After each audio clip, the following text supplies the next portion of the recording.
कक्षा 8वीं पाठ 17 मेरा दम घुटता है। प्यारे बच्चों, आज हमारा देश जिस समस्या से सबसे ज्यादा जूझ रहा है वो है प्रदूषण की समस्या। इस प्रदूषण का सबसे बड़ा कारण है पेड़ों की कटाई। इस प्रदूषण की वजह से हमारी सारी सृष्टि प्रभावित है और सबसे मजे की बात ये है कि सभी गैसों ने मिलकर एक सभा बुलाई है। चलो हम भी चलकर चुपके से सुने कि ये क्या बातें कर रहे हैं।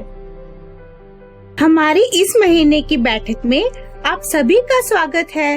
इस बार हमारे कुछ सदस्य दुबले और कमजोर दिख रहे हैं। ऐसे में सभा की अध्यक्षता के लिए मैं ऑक्सीजन को आमंत्रित करती हूँ।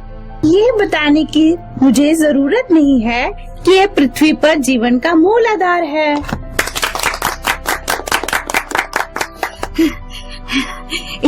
इस सम्मान के लिए बहुत बहुत धन्यवाद, लेकिन मेरी झूठी तारीफ तो मत करो। कहने के तो मैं जीवनदायी हूँ, लेकिन आज मेरे जीवन को ही खतरा लग रहा है। नहीं ऑक्सीजन नहीं, ऐसा मत कहो। आपके बगैर मेरी तो हालत ही खराब हो जाएगी। आज हमारे और आपके साथ रहने से ही तो पृथ्वी पर पानी संभव है। दुनिया में आधे से अधिक भाग में पानी है। आपके बगैर पानी नहीं बन सकता। पानी नहीं तो जीवन नहीं। धत पगली। अरे हाइड्रो, मैं तो वायु में अपने अस्तित्व की बात कर रही थी। उस पर इन दिनों इतने काले पीले दैत्यों ने हमला कर रखा है कि अरे क्या बताऊं, अपनी सभा के लिए कोई भी सुरक्षित जगह नहीं मिल रही थी। जहाँ जाती वहीं वो काली पीली जहरीली गैसें हमला कर देती थी। लगने लगा है कि कहीं हमारा बहुमत ही खत्म ना हो जाए। ये भारी गैसें इतनी तेजी से बढ़ रही हैं कि उन्होंने तो हमारी सेहत ही बिगाड़ डाली है। देखो ना, हमारी ऑक्सीजन दीदी दिनों दिन सूखती ही जा रही है। अरे मैं तो बताना ही भूल गई। अभी बैठक में आते आते भी मैं बाल बाल बची। वो पास का कस्बा है ना, उसके ऊपर से निकल रही थी कि कई काले क्लूटे राक्षस मेरी ओर आ लपके। कोई स्कूटर से, कोई बस से निकल रहा था, कोई ट्रैक्टर से। हाय हाय, उनसे जैसे तैसे बची तो मिल गई खूब ऊंची सी चिमनी, किसी कारखाने की थी। उसके धुएं में तो ऐसी तीखी गंध थी कि बस उफ, दम ही घुट गया मेरा। बड़ी मुश्किल से जान बचा पाई। मैं ही जानती हूँ कि इस बार सभा की जगह तलाशने में मुझे कितना सिर मारना पड़ा है। कहीं ऐसी जगह नहीं दिख रही थी जहाँ हमारा शुद्ध साम्राज्य हो। जिधर देखो उधर धुआं, बदबू, घुटन। अरे नाइट्रो, वो पिछली सभा की जगह का क्या हुआ? वे तो बड़ी अच्छी थी। कोई गांव था ना? क्या बताऊं दीदी, उस गांव में सड़क बन रही है। ढेर सारा तारकोल गरम कर रहे थे। खूब काला धुआं था। और तो और वहाँ खाना बनाने के लिए ना जाने कैसी लकड़ी जला रहे हैं। चारों ओर धुएं के कारण अंधेरा हो जाता है। वहाँ की तो रंगत ही बदल गई है। वहाँ हमारा कैसे गुजारा हो पाता? अरे बहन, वह सिगरेट और बीड़ियों का धुआं, हाय हाय, हमारा तो नुकसान करता ही है। धरती पर रहने वाले लोगों को भी बीमार कर रहा है। पर आदमी है कि खुद का नुकसान खुद ही कर रहा है। मनुष्य को दमा, सांस की बीमारियां, फेफड़ों के रोग, त्वचा संबंधी बीमारियां सभी तो इसी वायु प्रदूषण से हो रही है। वो क्या कहते हैं, अपने ही पैरों पर खुद कुल्हाड़ी मारना। अरे कार्बन डाइऑक्साइड, लगता है कि दौड़ती हुई आ रही हो। फिर भी देर कर दी। घड़ी देखो, पूरा आधा घंटा लेट हो। और ये देखो, ये तूने क्या रूप बना रखा है अपना? अध्यक्ष महोदय, इनकी दिन दुगनी रात चौगनी बढ़ रही देह को नहीं देख रही है।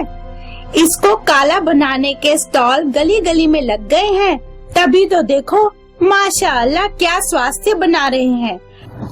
अब ऐसे में कितना भी दौड़े लेट तो आना ही था। बेचारी कारखाने और गाड़ियों के धुएं के कारण इसका रंग रूप भी बदल रहा है। हाय उड़ा लो मजाक। वायुमंडल में मेरी भागीदारी 0.5% से भी कम थी और ये मानव जाति है कि मेरा मोटापा बढ़ाने पर तुली है।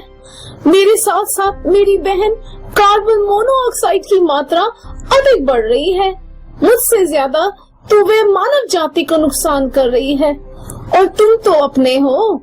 तुम क्यों मुझे खलनायिका बना रहे हो? मैं तो पेड़ पौधों का जीवन हूँ। और मैं ओजोन, मेरे बारे कभी किसी ने सोचा?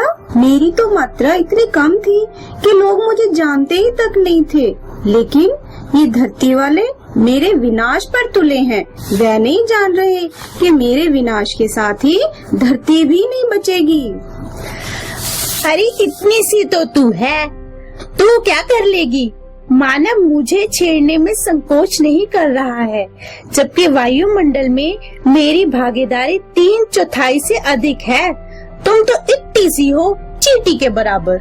हाँ, तुम लोग तो हर छोटे को कमजोरी समझते हो, लेकिन मैं बता दूं, यदि मैं खत्म हो गई तो धरती तो क्या, तुम सब भी नहीं बचोगी। माना कि तुम ऑक्सीजन दीदी की सबसे छोटी बेटी हो, लेकिन इसका क्या मतलब कि कुछ भी बोलती रहोगी? अब चुप हो जाओ, वरना क्या मुझसे लड़ोगे? विश्वास नहीं हो तो कभी सूरज से पूछ लेना।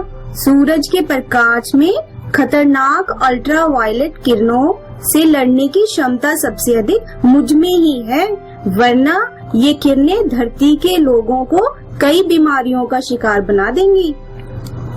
हाँ, ओजोन सही कह रही है।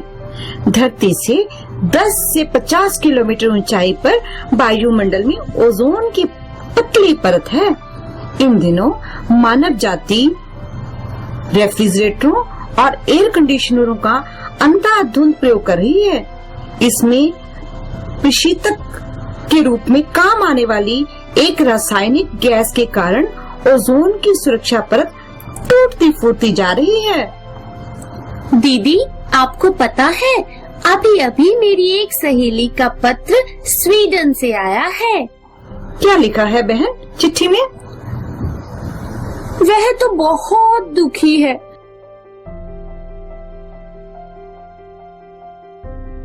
उनके यहाँ पानी बरसने पर तेजाब बरस रहा है। उनके इलाके की हवा तो शुद्ध है, लेकिन इंग्लैंड के कारखानों ने खूब ऊंची ऊंची चिमनियां लगा ली हैं, जिससे निकला हुआ धुआं तैरता हुआ स्वीडन पहुंच जाता है। कारखानों के धुएं में नाइट्रोजन ऑक्साइड और सल्फर डाइऑक्साइड तो पानी के साथ मिलकर अम्ल बन जाती हैं।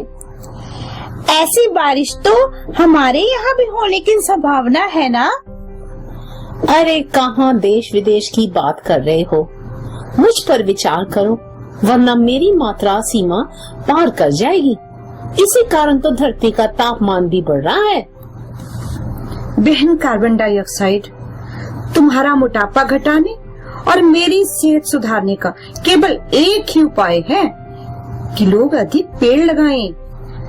हाँ, बिल्कुल सही बात कही बहन।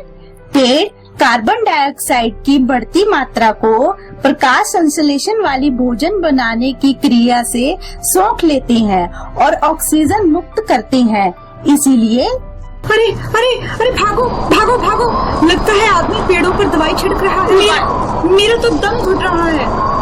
दवाई के रसायन भी हमारे वायुमंडल में घुलने आ रहे हैं। भागो भागो, पता नहीं हमारे वायुमंडल की अगली बैठक के लिए कहीं शुद्ध स्थान मिलेगा भी कि नहीं। चलो भागो भागो भागो, भागो।